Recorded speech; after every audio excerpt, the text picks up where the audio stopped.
এখানে মায়ের এমনই মাহাত্ম্য, আচ্ছা, মানে শোল মাছ রেগুলার চাই ছিল বা কি আছে? 365 বিঘা সম্পত্তি। 365 দিন না, 365 বিঘা আমি বললাম না, 365 বিঘা সম্পত্তি ছিল, জমি ছিল। জমি ছিল। এখন কি আছে? তারপর মা আছে আর দুটো পুকুর আছে। মা রয়েছে আর তার দুটো পুকুর রয়েছে, আর কিছু নাই। ধরুন চাষিকে দিয়ে আছে, কামারকে দিয়ে আছে, কুমোরকে দিয়ে আছে, মালাকারকে দিয়ে আছে। বুঝতে পারছি। এবার যে যার নিজের নামে করে ভেস্ট করে নিয়েছে। ও, এটা সমুদ্র ছিল, ভেস্ট, এগুলো সব সমুদ্র। ও, আচ্ছা। মন্দিরটা হুম। কত সালে হয়েছে, আচ্ছা, এই লিপিটাতে আছে না, এই যে মাঝখানে?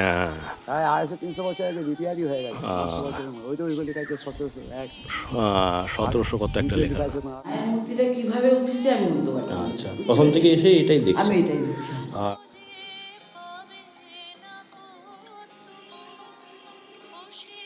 পুরনো স্ট্রাকচারটা ওটা কি?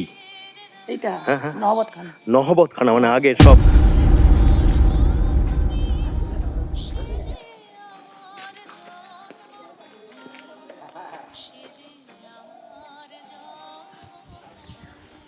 এটা একদম কোষ্ঠী পাথর। কোষ্ঠী পাথরের। বহু টাকা দিয়ে কিনতে চেয়েছিল, কিন্তু আমরা কিনিনি। মন্দিরের গায়ে এপাশেও হয়তো টেরাকোটার কাজ ছিল, বাট যেটা হয়, দাসপুরের একটি প্রাচীন গঞ্জ শুধু না, ঐতিহ্যের একটা বর্ধিষ্ণু গ্রামের নাম হয়েছে এই মন্দিরটির নাম অনুসারে। ভাবতেই যেন কেমন লাগছে, একটা অন্য ধরনের শিহরণ জাগছে। যদিও আশেপাশের পরিবেশটা অন্য ধরনের, চাকচিক্যে ভরা। আর মন্দিরের অবস্থা দেখতে পাচ্ছেন। তো আজকে সেটাই তুলে ধরছি। আর বন্ধুরা, কারা কারা গোপীগঞ্জ কিংবা আমাদের পাশে গৌড়া, আমাদের খেপুর থেকে রয়েছেন এই চত্বরেতে, অবশ্যই একটু কমেন্টে জানাবেন। এপাশেও দেখতে পাচ্ছেন বট গাছ, ইটগুলো থেকে বেরিয়ে এসেছে, মন্দিরটাকে বিভিন্ন জায়গাতে ফাটিয়েও দিয়েছে। অনেকটাই কিন্তু অবহেলায় পড়ে আছে। এককালের আড়ম্বরপূর্ণ নহবতখানা আজ কি অবস্থা আপনাদেরকে দেখিয়ে দিচ্ছি। এই হচ্ছে কাল, যে কালকে রক্ষা খুব মুশকিল, আর একে মেনটেন করাও খুব দুরূহ ব্যাপার। আর সামান্য অস্তিত্বটা বেঁচে রয়েছে, চিহ্নটুকু বেঁচে রয়েছে, জানি না সেটাও কবে ধসে পড়ে যাবে। ভেতরে তো মা চণ্ডী রয়েছেন নাকি? আমাদের এখানে নিকুঞ্জলা দুর্গা, অষ্টভুজা।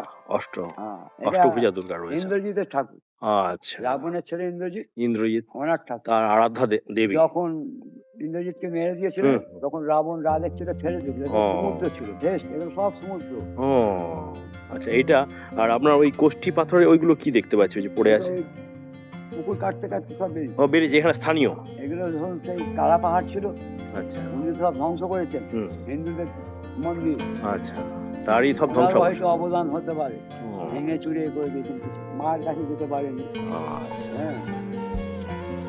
সত্যি সম্মানীয় দর্শকবৃন্দ, আজ আমাদের সৌভাগ্য হয়েছে দাসপুরের এক প্রাচীন ঐতিহ্যশালী তবে বর্ধিষ্ণু গঞ্জকে একটু তুলে ধরার চেষ্টা করছি। আমি এপাশ দিয়ে এগিয়ে যাচ্ছি। সম্ভবত দু একটি ধরনের মন্দিরই রয়েছে যেটার সঙ্গে টেরাকোটা যুক্ত আছে। সেই মন্দিরের দিকে, যেখান থেকে দাসপুরের খেপুত গ্রামের নামকরণ হয়েছে। বলতে বলতে ঢুকে গেলাম। এই হচ্ছে ভগ্নাবশেষ, আর তার পাশে এখনো কোনো রকমে মাথা তুলে টিকে দাঁড়িয়ে রয়েছে আমাদের প্রাচীন গর্বের ঐতিহ্য দাসপুরের খেপুতেশ্বরী মন্দির।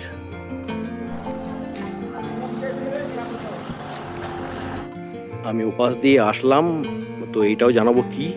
আর এই হচ্ছে এত বড় একটা মন্দির, টেরাকোটা স্টাইলের মন্দির, এবং তার সঙ্গে সঙ্গে এক চালা ঘরানার মন্দির। আর কেমন কি লাগছে বন্ধুরা, অবশ্যই একটু কমেন্ট করবেন। এর সাথে সাথে আপনাদেরই তো বংশের মন্দির নাকি? আর ওপাশে ওই পুরনো স্ট্রাকচারটা ওটা কি? এইটা নহবত খান। নহবত খানা, মানে আগের সব বাদ্যি বাজনা বাজতো। আচ্ছা আচ্ছা, ও। আর এর সঙ্গে সঙ্গে এ সম্পর্কে কিছু বলুন না, মানে সম্পত্তি কিরকম কি ছিল বা কি আছে? 365 বিঘা সম্পত্তি। 365 দিন না, 365 বিঘা। আমি বললাম না, 365 বিঘা সম্পত্তি ছিল, জমি ছিল। জমি ছিল। এখন কি আছে? তারপর মা আছে আর দুটো পুকুর আছে। মা রয়েছে আর তার দুটো পুকুর রয়েছে, আর কিছু নাই। খেপুতেশ্বরী মন্দির থেকে কিন্তু এই গ্রামটা হয়েছে। মানে খেপুত গ্রামটা পুরোটাই বলতে গেলে মায়েরই দান, মায়েরই দান। এই কথাগুলো জানতে পারলাম, খুবই ভালো লাগছে আজকে এসে। আপনি কি পূজারি? আচ্ছা, আপনার নামটা? আর এটা মানে কতদিন পুরনো হবে তাও মন্দিরটা? 500 বছরের মন্দির। 500 বছরের মন্দির। আর কারা করেছেন যদি একটু জানান? কারা করেছে? আমরাই করি।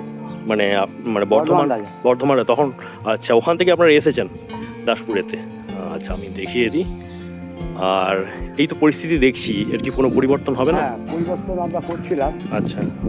এটা মায়ের 365 সম্পত্তি ছিল। হুম, ধরুন চাষিকে দিয়ে আছে, কামারকে দিয়ে আছে, কুমোরকে দিয়ে আছে, মালাকারকে দিয়ে আছে। বুঝতে পারছি।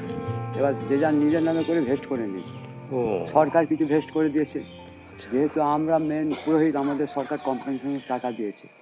কিন্তু তখনকার তো খুবই অল্প, কারণ বুঝতে পারছি। ট্যাক্স দেওয়া হয়নি। অনেকদিন আগে হয়ে গেছে ভেস্টটা। হ্যাঁ, ট্যাক্স দেওয়া হয়নি। ও, এবার কিছু সম্পত্তি যে এইটা আমরা বাঁচিয়ে রেখেছি, এই সামান্য যতটুকু দেখতে এইটা পাচ্ছি। মুসলমানদের হাতে চলে গেছে। আচ্ছা। আমার দিদিমা ও তখন টাকা পয়সা দিয়ে, হ্যাঁ, মানে তখন তো টাকা পয়সা খুব কমই ছিল, সোনার উপর নির্ভর ছিল। হুম, এই সম্পত্তিটা আমাদের নামে, মানে আমার বাবা কাকা জ্যাঠার নামে করে দিয়ে যায় আমার দিদিমা। আচ্ছা, সেই জন্য এইটুকু সম্পত্তি এখন আমরা আগে বেঁচে পড়ে আছে। আছি। ও এখন কি ভোগ টোগগুলো হয়? প্রত্যেক দিন ভোগ, আজকে হয়েছে? প্রত্যেক দিন। আমার তো আসতে একটু দেরি হয়ে গেল, 3টের দিকে এসেছি। এখানে মায়ের এমনই মাহাত্ম্য, আচ্ছা, মানে শোল মাছ রেগুলার চাই। শোল মাছ চাই রেগুলার। শোল মাছ পান কোথা থেকে? পাশের ওই পুকুর থেকে মায়ের মা জুটি দিবে প্রতিদিন? প্রতিদিন। এটা তো জানা ছিল না, মানে শোল মাছ চাই চাই একদম। ভোগেতে। কেন আমাদের কালীঘাটের মায়েদের তো শোল মাছ পড়ে, আচ্ছা, আমাদের খাতার মায়েদের শোল মাছ পড়ে। শোল মাছ। তারপরে যত সব তীর্থস্থান আছে বেশিরভাগই শোল মাছ পড়ে। কিন্তু আমার এটা কি এটা? এইটা একদম কোষ্টি পাথর। কোষ্টি পাথর। বহু টাকা দিয়ে কিনতে চেয়েছিল, কিন্তু ও আমরা কিনিনি। দেননি, এখানেই পাওয়া গেছে খেপুতে। আর এই দেখতে পাচ্ছেন কিভাবে এগুলো সব এই অবস্থায় পড়ে রয়েছে। এটা মনে হয় বিষ্ণু দেবতা ছিল। না, ওটাকে আমরা পুরো ভেঙে করে সেদিন ও ও গম্বুজের মতো আছে। আচ্ছা, গম্বুজের মতো রয়েছে, সিমেন্ট করে দেখে যাতে না কেউ নিয়ে যেতে পারে। যাতে কেউ নিয়ে চলে যেতে না পারে। আচ্ছা, খুব মানে costly, খোদাই করা আছে। খুব কস্টলি। রূপনারায়ণ নদ থেকে কিছুটা দূরে দাসপুরের অন্তর্গত এই হচ্ছে মন্দির গ্রাম বলা হয় খেপুত। আর সেখানেই প্রাচীন যে খেপুতেশ্বরী মায়ের মন্দির, তার চারপাশটা তুলে ধরছি। তো সত্যিকারেরই একটা আলাদা ধরনের অনুভূতি লাগছে। আর এখান থেকে টেরাকোটা দেশ, মূলত আপনার বাঁকুড়া বিষ্ণুপুর অনেকটাই দূর। তা সত্ত্বেও যে 300-400 বছর আগে দেখতে পাচ্ছেন এই ধরনের একটি মন্দির রয়ে গেছে, এটা আমাদের কিন্তু চরম প্রাপ্তি। বিশেষ করে দাসপুরের ইতিহাসের কথা বললে অবশ্যই এই মন্দিরটির নাম আসে। আর ইতিহাস ঐতিহ্য কিন্তু আমাদেরকে বাঁচিয়ে রাখতে হবে, এগুলোকে টিকিয়ে রাখতে হবে। ওইটা মন্দির, তারপর ওইটা হচ্ছে রিপেয়ার হচ্ছে। আচ্ছা, তারপরে আবার 2023-এ রিপেয়ার হচ্ছে। 2023-এ ভেতরটা যেটা দেখলাম কিছুটা রিপেয়ার হয়েছে ভেতরটা। 2023-এ এটা পুরো কমপ্লিট করে দিতাম। ও আবার যে উদ্যম নিয়ে লেগেছিলাম, আচ্ছা, সেটা আর হলো না শেষ মা পর্যন্ত। আবার কি করে। মা যদি মুখ তুলে চায়। হ্যাঁ। দাসপুরের গর্ব এই খেপুতেশ্বরী মন্দির প্রথমবারের জন্য স্পর্শ করছি।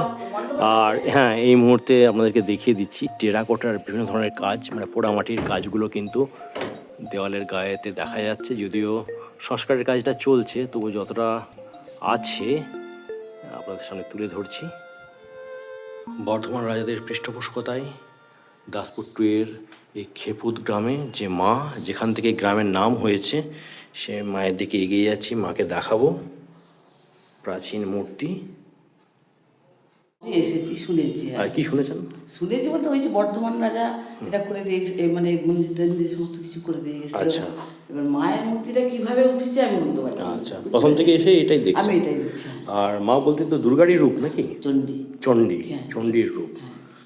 আর মা চণ্ডী। মা চণ্ডী। আর কত বছরের পুরনো তাও যেটা জেনেছেন? ওটা আমি বলতে পারছি না, এটা বলতে পারবো না। এমনি মন্দির থেকে 400 হ্যাঁ, বছর। 400 বছরের প্রাচীন ওটা মন্দির। বলতে প্রাচীন মন্দির। আমি দেখিয়ে দিচ্ছি মাকে। আর বলি প্রথাও নিশ্চয়ই চালু আছে। হ্যাঁ, বলি এখনো হয়। খড়গটা দেখতে পাচ্ছি। মানে এমনি ষষ্ঠী, সপ্তমী, অষ্টমী, নবমী, দশমী, হুম। দুর্গা পুজোর 5 দিন এখানেও পুজো হয়।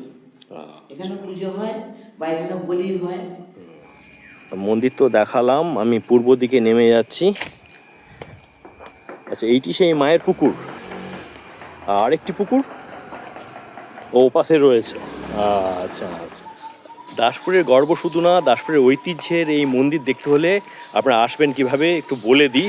এখান থেকে 1 কিলোমিটার দূর দিয়ে গেছে সুলতাননগর গোপীগঞ্জ সড়ক, এবং সেখান থেকে আপনি যদি এই পিচ রাস্তাটি ধরেন তাহলে খেপুত যে হাই স্কুল রয়েছে তার আগেই রয়েছে এই এত বড় একটা মন্দির এবং তার চারপাশের পরিসর। তো বন্ধুরা অনেক কিছুই কিন্তু এখানে এসে শেয়ার করলাম, আর যেটা করা হয়নি সেটা একবারে ব্যক্তিগত। আমি এসেছিলাম মায়ের ভোগ পাবো সেরকমই একটা উদ্দেশ্য নিয়ে, তবে আমার আসতে দেরি হয়ে গেছিলো, যার জন্য খাওয়া হলো না। নেক্সট টাইম আশা রাখবো মায়ের ভোগ পাবো, এবং তার সঙ্গে সঙ্গে এই অঞ্চলের বেশ কিছু তথ্য তো দিলাম, ইনফরমেশন দিলাম। আপনাদের কেমন লাগলো ভিডিওটা অবশ্যই জানাবেন, আর আমাদেরকে ফলো করার জন্য, সাথে থাকার জন্য অবশ্যই আমাদের ইউটিউব চ্যানেল ভাষা পোলকে সাপোর্ট করবেন, ফলো করবেন, সাবস্ক্রাইব করবেন। আপাতত রাখছি, দেখা হবে অন্য একটি ভিডিওতে, অন্য একটি ব্লগেতে।